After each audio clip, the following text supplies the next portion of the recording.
A raiz da prosperidade. Há um segredo escondido no coração dos céus. O favor do Senhor não se manifesta onde há aparência de bem, mas onde existe verdade interior. A prosperidade, aos olhos de Deus, não é apenas o acúmulo de bens, mas o reflexo do coração que anda em retidão diante dele. Muitos buscam prosperar com as mãos, mas poucos com o espírito. Buscam o ouro, mas desprezam o fogo que purifica o ouro. Querem as bênçãos, mas não o caráter que sustenta as bênçãos. Provérbios 12:2 revela uma divisão silenciosa entre dois tipos de homens: o que é bom e o que tem desígnios perversos. Ambos podem parecer sábios, ambos podem trabalhar e sonhar, mas há uma diferença invisível. O primeiro vive sob o favor, o segundo sob a reprovação. O favor é um vento que sopra sobre as obras dos justos, multiplicando-as. A reprovação é um véu pesado que cobre os caminhos dos desobedientes, tornando estéril até aquilo que parecia fértil. A raiz da prosperidade é espiritual, e o erro dos homens é buscá-la apenas de forma material. O homem bom próspera porque carrega em si a essência do próprio Deus, verdade, justiça e pureza de intenção. Mas o perverso tenta fazer com que o Criador apoie planos nascidos do ego, e então se frustra, porque o céu não abençoa o que tem origem na carne. A prosperidade, portanto, não é sorte, nem coincidência. É o reflexo do coração diante do trono. É o julgamento diário das intenções humanas diante da balança divina. Muitos perguntam: por que não próspero, se trabalho tanto? Mas Deus responde: porque teus desígnios ainda não são meus. Não é o esforço que abre o favor, é a aliança. Não é a força do braço, é a pureza da motivação. Quando o homem entende que prosperar é um ato espiritual, ele muda a forma como trabalha, como fala e até como pensa. Porque passa a entender que o céu observa intenções, não apenas resultados. E aquele que anda com o coração limpo se torna irresistível para o favor divino. O homem bom alcança o favor do Senhor, e alcançar é diferente de receber. Receber pode ser eventual, alcançar é uma conquista contínua. É caminhar em direção ao que o céu já decretou, passo após passo, até que o favor o envolva por completo. E é por isso que muitos não prosperam, porque buscam o fruto sem a raiz, a colheita sem o solo, o favor sem o caráter. Querem prosperidade como recompensa, não como consequência. Mas Deus não é banqueiro de ambições, Ele é Pai de propósitos. E o favor só repousa sobre aqueles que vivem de forma que o próprio Deus possa se agradar de observá-los. Capítulo 1: O homem bom e o favor de Deus. O texto sagrado não diz o homem justo, mas o homem bom. E isso é profundo. Bondade é mais do que retidão. Justiça pode ser fria, bondade é viva. Um homem pode ser justo por lei, mas não necessariamente bom por natureza. A bondade de que fala Provérbios é aquela que nasce da comunhão com o Espírito. É a manifestação do caráter divino em meio à humanidade corrompida. É o reflexo do próprio Deus dentro de um coração que se deixou moldar. O homem bom não é aquele que nunca erra, mas aquele que teme errar contra Deus. Ele não busca o bem para ser visto, mas porque compreende que o bem é a linguagem do céu. Ele vive pela verdade, mesmo quando isso lhe custa amigos, oportunidades e reconhecimento. E é esse tipo de homem que atrai o favor, não pelo esforço, mas pela essência. O favor de Deus é o olhar dele voltado com prazer para uma vida. É quando o céu decide cooperar com a terra. E há algo que poucos compreendem: o favor não é justo segundo os homens, é justo segundo Deus. Ele não se manifesta por mérito humano, mas por afinidade espiritual. Quando Deus vê em alguém o reflexo de sua própria natureza, o favor é automático. Não precisa de súplica, nem de sacrifício. O favor segue a semelhança. É por isso que o homem bom próspera, porque o universo espiritual o reconhece como aliado do reino. Tudo o que ele toca carrega a marca da retidão. Ele pode cair, mas o vento o levanta. Pode ser traído, mas o tempo o justifica. Pode ser esquecido, mas o céu o lembra. O favor não é apenas bênção, é sustentação. É o que faz o justo permanecer quando todos os outros caem. Mas ser homem bom exige uma luta constante. É travar guerra com as intenções. É se examinar diariamente e perguntar: por que estou fazendo o que faço? Muitos se perdem não pelo que fazem, mas pelo porquê fazem. Deus pesa as intenções. Ele não mede apenas ações, mas o espírito que as impulsiona. E quando o homem permite que o bem se torne sua motivação central, o favor encontra um lar permanente. A prosperidade verdadeira vem quando o céu se agrada de um homem. Quando suas palavras, seus negócios e seus relacionamentos estão em harmonia com a vontade divina.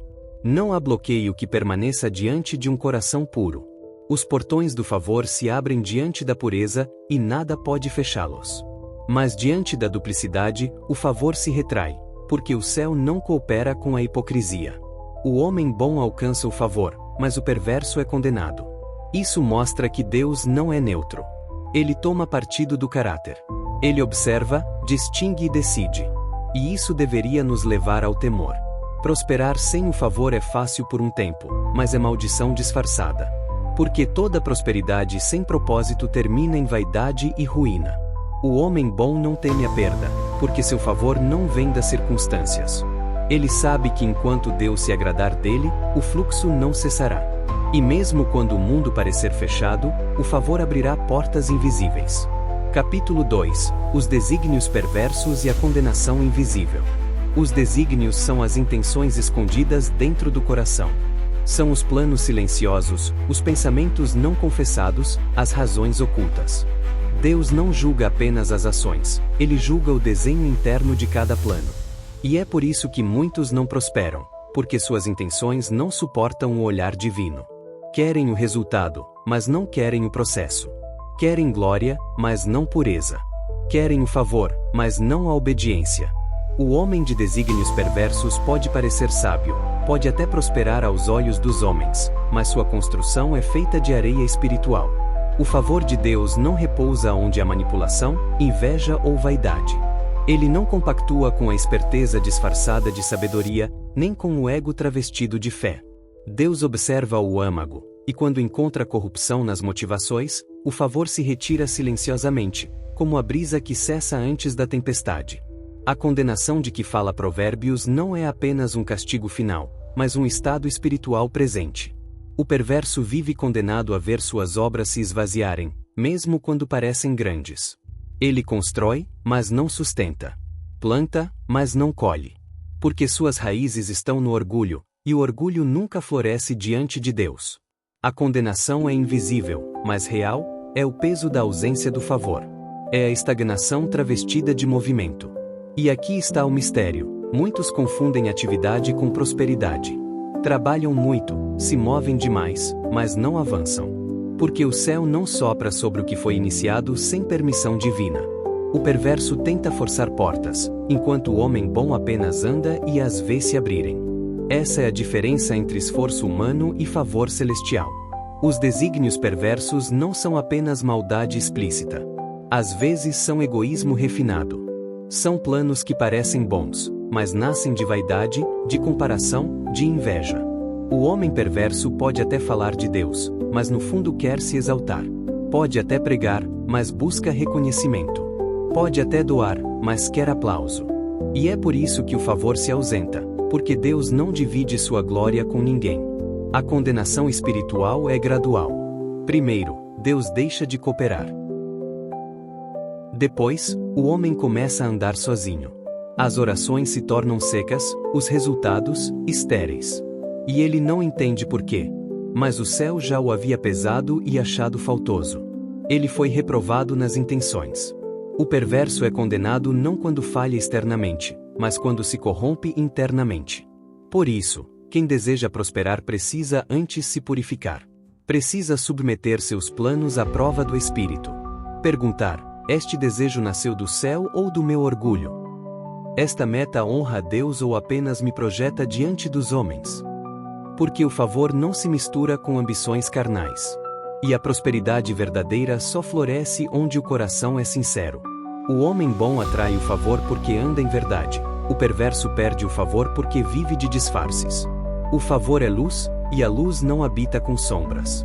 A condenação é a ausência dessa luz, é andar, mas tropeçar, é construir, mas ver ruir, é viver, mas não frutificar.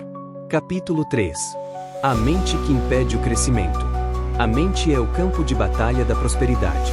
É nela que se decide se o homem vai crescer ou permanecer preso em ciclos de estagnação. Muitos não prosperam porque suas mentes ainda não foram renovadas pelo Espírito. Carregam pensamentos de derrota dentro de corpos que oram por vitória. Pedem abundância, mas pensam escassez. Buscam colheita, mas duvidam da semente. A mente humana, sem a luz de Deus, se torna inimiga do próprio destino. É nela que o medo se disfarça de prudência, que a dúvida se veste de sabedoria e que a procrastinação se apresenta como descanso.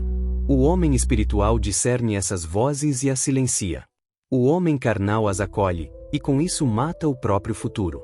Provérbios fala de homens diligentes que governarão e de preguiçosos que servirão. A diferença entre os dois não é talento, mas mentalidade. A preguiça é filha da incredulidade. Quem não acredita que algo maior o espera, não se move em direção a isso. Deus pode colocar o favor diante do homem, mas se a mente dele for pequena, o favor escorrerá pelos dedos. O homem bom, guiado por Deus, cuida da mente como quem guarda um jardim. Arranca pensamentos tóxicos, rega ideias de fé, protege as fronteiras da dúvida. Ele entende que prosperar começa na consciência. Antes de mudar de território, muda de mentalidade. Antes de colher, muda a maneira de pensar. Mas o perverso alimenta pensamentos de autossabotagem. Fala de crise, murmura sobre o tempo, inveja o que o outro tem. Ele destrói a colheita com palavras.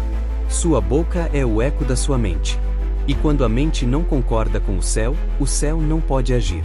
A verdadeira prosperidade é uma colheita de pensamentos santos. Cada decisão, cada atitude nasce de um pensamento. Se a mente é limpa, o caminho é reto. Se é contaminada, o caminho é desviado. É por isso que a Escritura diz que o homem se torna aquilo que pensa em seu coração. Deus não pode confiar grandes riquezas a uma mente que ainda teme o fracasso. Porque o medo é a fé invertida, acredita mais na queda do que na vitória. O homem bom não nega as dificuldades, mas as interpreta como treinamento. Ele não diz não consigo, ele diz ainda não aprendi como. Essa mentalidade o mantém em movimento, e o movimento é a linguagem da fé. Enquanto o perverso gasta energia explicando por que algo não dá certo, o homem bom está semeando. Enquanto um reclama, o outro planta. E quando o tempo passa, o favor se revela. Aquele que manteve o coração e a mente firme escolhe em abundância. Capítulo 4. O orgulho que fecha portas. O orgulho é o inimigo mais silencioso da prosperidade. Ele se disfarça de autoconfiança, de experiência, de sabedoria. Mas por trás do disfarce há um espírito que resiste à direção divina. Deus pode abençoar o humilde em meio à adversidade, mas não pode prosperar quem se coloca no trono do próprio entendimento. O orgulho impede o favor porque rouba de Deus a glória. E tudo o que rouba a glória dele, perde o sustento. O homem orgulhoso confia em si e se esquece de que o favor não é conquistado, é concedido. Ele acredita que seu sucesso vem do esforço, e por isso não entende quando o favor se retira. Em Provérbios está escrito que a soberba precede a ruína. O orgulho é um veneno lento, começa com pequenas comparações, cresce com elogios e termina com queda. Muitos que já provaram o favor se perdem porque começam a acreditar que o merecem. Deixam de servir, deixam de ouvir e o favor cessa. A humildade é o terreno onde o favor germina. Quando o homem reconhece sua dependência do céu, Deus multiplica o que ele tem. Mas quando ele começa a se ver como fonte, o céu fecha a torneira. O orgulho não apenas impede novas bênçãos, ele consome as antigas. O orgulhoso não pede direção, porque acredita já saber. E quando o céu tenta corrigi-lo, ele chama a correção de perseguição. A prosperidade se afasta, porque o orgulho torna o homem cego. E a cegueira espiritual é pior do que a falta de recursos, porque quem não enxerga não busca saída. O homem bom, em contraste, entende que todo favor vem do alto. Ele celebra o sucesso, mas com temor. Ele agradece por cada porta aberta, sabendo que não foi ele quem girou a maçaneta. Essa consciência o protege da soberba. Por isso, o favor permanece. O orgulho também se manifesta quando o homem despreza o pequeno começo. Ele quer o trono sem o deserto, a coroa sem a cruz. Mas o favor é testado nas etapas pequenas. Deus observa como tratamos o pouco antes de confiar o muito. O homem bom honra até as tarefas invisíveis. O perverso as considera perda de tempo. E é aí que o céu decide quem pode prosperar. Capítulo 5. A falta de sabedoria na tomada de decisões. Prosperar não é apenas ter favor, é também agir com sabedoria. O favor prepara o terreno, mas a sabedoria é quem planta. Muitos têm graça, mas não têm discernimento. Recebem portas abertas e as desperdiçam porque não sabem decidir. A sabedoria é o maior ativo espiritual de quem deseja prosperar. Ela é a bússola que mantém o homem no caminho do favor. Sem ela, até a bênção vira armadilha. Um investimento errado, uma palavra precipitada, um relacionamento impensado, e anos de colheita se perdem. O livro de Provérbios fala repetidamente sobre o valor da prudência. O homem sábio não age por impulso.